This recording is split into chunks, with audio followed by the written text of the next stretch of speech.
तो एक बारी मीनिंग पता होना चाहिए कि ये फॉर्मल सेक्टर क्या है और इनफॉर्मल सेक्टर क्या है।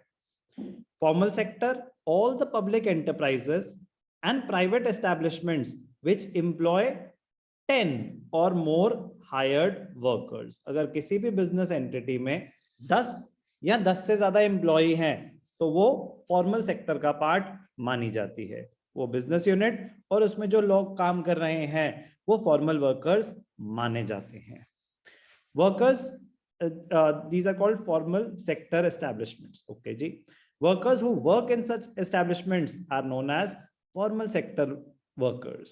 formal workers enjoy social security benefits and, तो जो हमने रेगुलर सैलरीड एम्प्लॉयमेंट पढ़ा था उसमें भी सोशल सिक्योरिटी बेनिफिट्स थे, बट प्लीज वो अलग टर्म्स है, ये अलग टर्म्स है। फॉर्मल सेक्टर में जो वर्कर्स है, फॉर्मल सेक्टर में वो बिजनेस एस्टेब्लिशमेंट्स मानी जाती हैं जहां पे 10 या 10 से ज्यादा एम्प्लॉइज हों।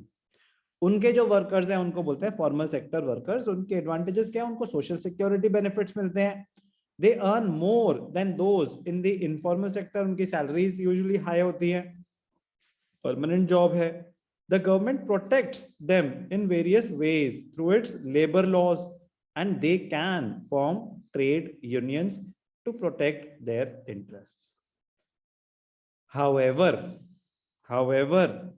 the organized sector provides work to just 7% of the total workforce। जितनी भी पॉपुलेशन है उसमें से जितनी भी वर्कफोर्स है उसका सिर्फ 7% फॉर्मल सेक्टर में है, फॉर्मल वर्कर्स हैं। 93% इनफॉर्मल हो गया ऑटोमेटिकली वर्कफोर्स का ना, वर्कफोर्स का तो वो होते हैं जो ऑलरेडी काम कर रहे हैं, तो 7% फॉर्मल, तो 93% इनफॉर्मल और the unorganised sector.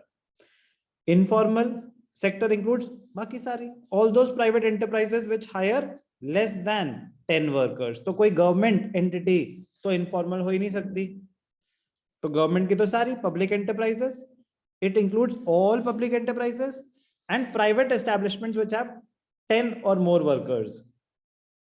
Public enterprises तो सारी फॉर्मल सेक्टर में ही आती हैं। Private enterprises which have less than 10 employees वो होते हैं informal sector.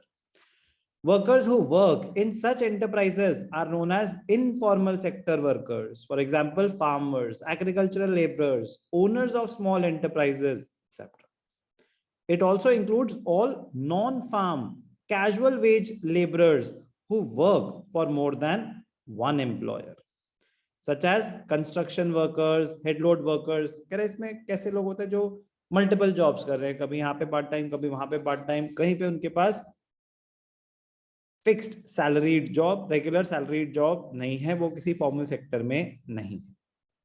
In India over 90% employment is found in the unorganised sector, wise always small farms, household industries, shops and other self employment units. ये सब कहाँ आती हैं? Unorganised sector में। In the informal sector male workers account for 69% of the workforce in the informal sector.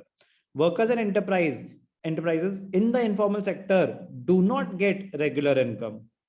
They do not have any protection. Important points about informal sector: they do not have any regular income, they do not have any protection, मतलब social security benefits नहीं है, government labor laws उनके ऊपर applicable नहीं थे।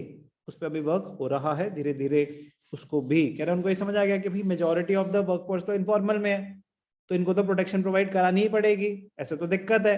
कह रहे नहीं हम फॉर्मल सेक्टर को प्रमोट करने की कोशिश करेंगे। कह रहे वो तो जब होगा तब होगा, अभी तो आपकी majority of the workforce informal में है। बट कैरेक्टरिस्टिक्स की अगर बात करें, they do not have any protection और regulation from the government. Government is working on this part. Such workers have the risk of being dismissed without any compensation. कोई contract तो है ही नहीं ना। Employment of informal sector workers depend on the nature of market. Demand है company के पास, वो higher कर लेंगे लोगों को। डिमांड नहीं है, वो बोलेंगे सॉरी अभी आप घर पे बैठे, जब रिक्वायरमेंट होगी हम आपको बुला लेंगे। They are hired when the market conditions are favorable and they are fired when there is a slowdown in the economy. For example, during COVID-19, millions of workers of informal sector, they lost their jobs.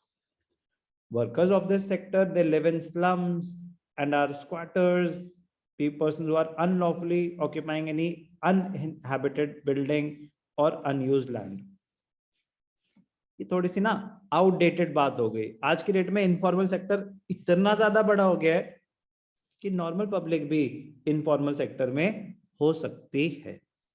ये थोड़ी पुरानी जमाने की नहीं, जिनके पास अपना घर नहीं है. अरे 93% of the workforce informal sector में है, तो क्या 93% ऑफ द वर्कफोर्स के बाद अपने घर रहने की जगह ही नहीं होगी? सिंपल, ये पॉइंट जस्ट रीड और जरूरत पड़े तो राइट. अदरवाइज फॉर्मल सेक्टर जिस बिजनेस एंटिटी में 10 या 10 से ज्यादा हैं, प्राइवेट एंटिटी, पब्लिक तो सारी, प्राइवेट में जिसमें 10 या 10 से ज्यादा हैं, वो सब कहाँ आते हैं? फॉर्मल सेक्टर में. बाकी सारी प्राइवेट एंटिटी जिसमें 10 से कम एम्प्लॉइज हैं, कोई शॉप है वहां 3 लोग काम करते हैं, वो अनऑर्गेनाइज सेक्टर है. कोई डॉक्टर का क्लिनिक है, वहां 2 डॉक्टर्स हैं, 2 कंपाउंडर है, 2 नर्सेज हैं, वो भी लेस देन 10 है, अनऑर्गेनाइज सेक्टर है. तो बाय डेफिनेशन बस ये होता है 10 और मोर तो ऑर्गेनाइज्ड और फॉर्मल सेक्टर है. ये एक कैरेक्टरिस्टिक है. तो just read. Informal sector uses outdated technology and do not maintain any accounts. तो क्या करा हमने? Meaning of formal and informal sector, और इंपॉर्टेंट है काफी ज्यादा.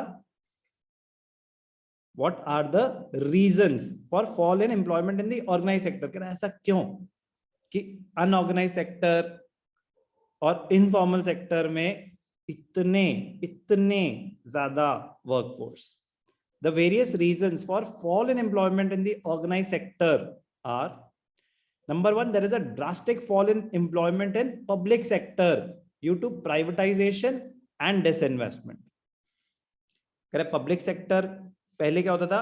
दे are operating for welfare of the society. तो होता था ना कि बंद क्यों नहीं कर देते कंपनी? कह रहे नहीं, लोगों की नौकरियां नहीं जानी चाहिए, चाहे लॉसेज होते रहे पब्लिक सेक्टर के. बट अब वो प्राइवेटाइजेशन पे आए, डिसइन्वेस्टमेंट पे आए, तो पब्लिक सेक्टर अंडरटेकिंग्स कम होती गई. तो there is a drastic fall in employment in the public sector due to privatization and disinvestment. Most important reason for informalization of workforce. Second, existing industrial units are reducing excess labor, cost cutting in order to remain competitive. Firms are adopting new technologies to ensure competitiveness, which are more automated and therefore not job creating.